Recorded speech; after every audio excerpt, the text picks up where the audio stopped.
नमस्कार।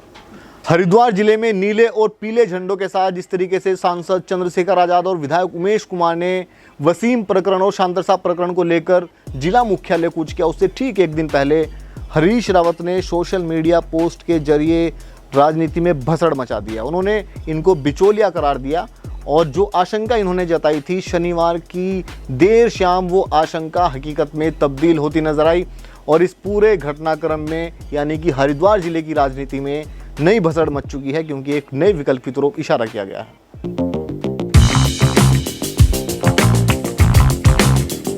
ये तो उमेश अकेले पड़ गए यहाँ। अगर 4-5 मेंबर ऑफ लेजिस्लेटिव असेंबली होते, हमारे 5-6 एमएलए हमारे यहाँ होते, तो हम इन अधिकारियों को कुर्सी पर नहीं बैठने देते जब तक दोनों मामलों में हमारे मन चाहे कार्यवाही नहीं हो जाती। ये तो हम लोग कमजोर हैं। एक सूबे के पूर्व मुख्यमंत्री हरीश रावत जिस तरीके से ठीक एक दिन पहले पोस्ट करते हैं, ये पोस्ट हम आपको स्क्रीन पर दिखा रहे हैं। उनका कहना है कि सोहलपुर गाड़ा का वसीम जिम ट्रेनर एक होनहार नौजवान हर साक्ष्य चीख चीख कर पुकार रहे हैं कि उसकी तालाब में डूबने से मौत नहीं हुई है, जानबूझकर व षड्यंत्रपूर्ण तरीके से उसकी हत्या की गई है। सरकार कहती है कि हम एसआईटी गठित कर रहे हैं। हमारी मांग है कि एसआईटी आईजी लेवल के अधिकारी की अध्यक्षता में हो और जांच हाईकोर्ट की देखरेख में हो। उससे कम का कोई भी सरकार का निर्णय लोगों में प्रशासन और शासन की निष्पक्षता पर विश्वास नहीं करेगा। यदि सरकार अपने कुछ बिचौलियों के माध्यम से इस मांग को भटकाने का प्रयास करेगी तो हम उस प्रयास के खिलाफ भी आवाज़ उठाएंगे। प्रश्न संवैधानिक न्याय और न्याय प्रणाली के सभी पक्षों के विश्वास का है और वह विश्वास कायम हो, यह प्रत्येक निर्वाचित सरकार और मुख्यमंत्री का दायित्व है। वसीम की हत्या और शांतरसा की बेटी निर्भया के साथ सामूहिक बलात्कार में संलिप्त मुख्य अभियुक्त को प्राप्त सरकारी संरक्षण से पूरे तरीके से डगमगा चुका है। विपक्ष धर्म हमसे अपेक्षा करता है कि कांग्रेस सरकार को इन सभी मामलों में ललकारे और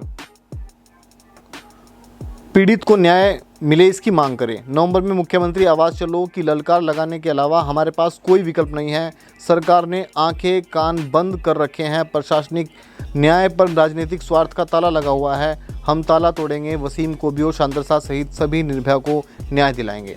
और इसकी मुख्य बात जो है वो ये है कि हरीश रावत का मानना था कि कहीं ना कहीं सरकार इस पूरे मामले में निष्कर्ष देर शाम तक निकाल सकती है।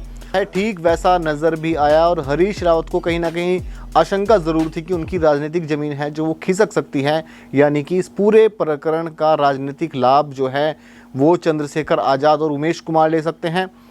ये तो कितना फ़ायदा होगा ये तो देखने वाली बात होगी, लेकिन हरीश रावत की जो आशंका थी इस पर मोहर लग गई देर शाम तक और ये जो पूरा प्रकरण है ये तब और ज़्यादा गर्मा गया। इस पर और ज़्यादा मोहर तब लग जाती है जब उसके बाद जो मौजूदा विधायक हैं झबरेड़ा से वीरेंद्र जाति का एक पोस्ट आता है और जाति इस पोस्ट के माध्यम से वो खास साफ तौर पर कह रहे हैं कि कुछ लोग इस पूरे मामले के द्वारा अपनी राजनीतिक ज़मीन तलाश रहे हैं जिला हरिद्वार में, और ये राजनीतिक ज़मीन कितनी खतरनाक साबित होगी उनके लिए ये इस पूरे पोस्ट से जाहिर है। ये पोस्ट पढ़ने की भी आपको आवश्यकता है और कि उन्होंने ये भी स्वीकार किया कि राज्य सरकार से वो किसी भी तरह की जो इस पूरे मामले में है रिलीफ नहीं ले पाए और उसका जो है कबूलनामा एक तरीके से आप कह सकते हैं उन्होंने इस पोस्ट के माध्यम से दिया है। वही बात करें तो यहाँ क्या संदेश इस जो पूरे प्रदर्शन है इसके माध्यम से सांसद चंद्रशेखर आज़ाद और उमेश कुमार देना चाहते हैं, वो सीधे तौर पर दिख भी रहा है। नीले और पीले झंडे के तौर पर एक नए समीकरण के तौर पर जो दलित मुस्लिम समीकरण है इसके आधार पर जो राजनीति है वो ज़िले की चलने वाली है आज़ाद समाज पार्टी के और उमेश कुमार के साथ मिलकर।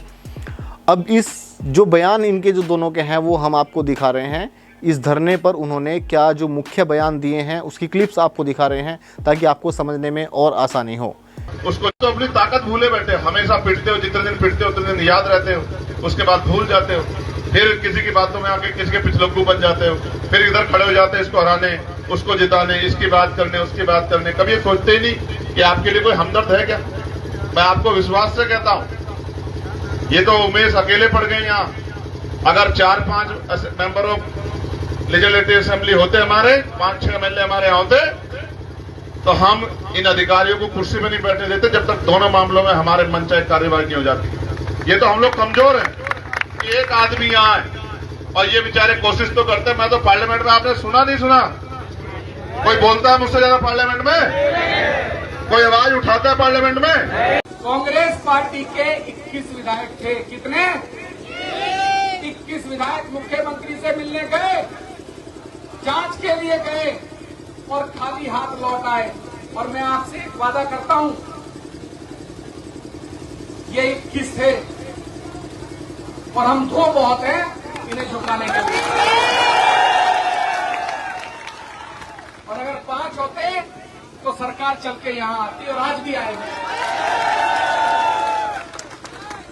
इन बयानों को देखने के बाद आपको पता चलेगा कि इस तरीके से हरिद्वार जिले की राजनीति में मजबूती लेने की बात कर रहे हैं अगर दलित मुस्लिम उनके साथ इकट्ठा होता है। और ऐसे में कांग्रेस को कितने बड़े स्तर पर नुकसान होगा, क्योंकि यहाँ सीधे तौर पर हरिद्वार जिले में लगभग 50% आबादी जो है वो मुस्लिम और दलित की है और सीधे सीधे तौर पर लगभग 7 या 8 सीट प्रभावित करते हैं। ऐसे में जाहिर सी बात है कि हरीश रावत और संगठन जो है कांग्रेस, इसकी घबराहट लाजमी है। ये कितना धरातल पर सफल होगा ये तो भविष्य के गर्भ में छिपा है, लेकिन अभी जो है वो पूरे मामले में भसड़ मची हुई है। वीरेंद्र जाति ने जो पोस्ट डाली और अब हरीश रावत एक और पोस्ट के माध्यम से ये कबूलनामा भी दे देते हैं और ये तक कह दिया कि 2027 के चुनाव में प्रमुख मुद्दे के तौर पर इसको उठाएंगे। यानी कि सीधे समझने वाली बात है, अभी उन्होंने इस पूरे मामले में शांत हो गए हैं और 2027 से पहले किसी भी तरह का वो बड़ा प्रयास नहीं करेंगे, जैसे वो अपनी पहली पोस्ट पर कह रहे थे। लेकिन इस पूरे मामले में भसड़ सिर्फ कांग्रेस और आज़ाद समाज पार्टी और विधायक उमेश कुमार के बीच नहीं है। दरअसल ये भसड़ राजनीतिक तौर पर और सोशल मीडिया पर अब बढ़ चुकी है। तमाम सोशल मीडिया के माध्यम से पोस्ट आने लगे हैं, ट्रोलिंग की जा रही है, सवाल पूछे जा रहे हैं और जो कमेंट है, कमेंट सेक्शन में पेपर्स की कटिंग डालकर उनसे इस बात की स्पष्टीकरण लिया जा रहा है, जिस पर इंतज़ार रहेगा कि क्या पूर्व मुख्यमंत्री हरीश रावत, जो कि सूबे के जाने माने नेता हैं और काफ़ी सुलझे हुए माने जाते हैं, इस पर आकर अपनी प्रतिक्रिया देंगे। क्या विधायक उमेश कुमार इस पर अपनी प्रतिक्रिया देंगे, इस बात का खंडन करेंगे या फिर इस बात का समर्थन करेंगे, क्योंकि इस पर मुंह खोलना भी लाजमी हो जाता है जब इस तरीके से सोशल मीडिया पर बड़े स्तर पर ट्रोलिंग हो रही हो। ये तमाम स्क्रीनशॉट्स जो हैं वो हम आपको स्क्रीन पर दिखा रहे हैं। तो जो भसड़ है राजनीति में हरिद्वार जिले की, वो अलग तरह से मची पड़ी है। इस पूरे मुद्दे पर आपकी क्या राय है, आप भी कमेंट सेक्शन में हम तक जरूर साझा कीजिएगा। आपका बहुत बहुत शुक्रिया। मैं हूं आपके साथ हर्षवर्धन।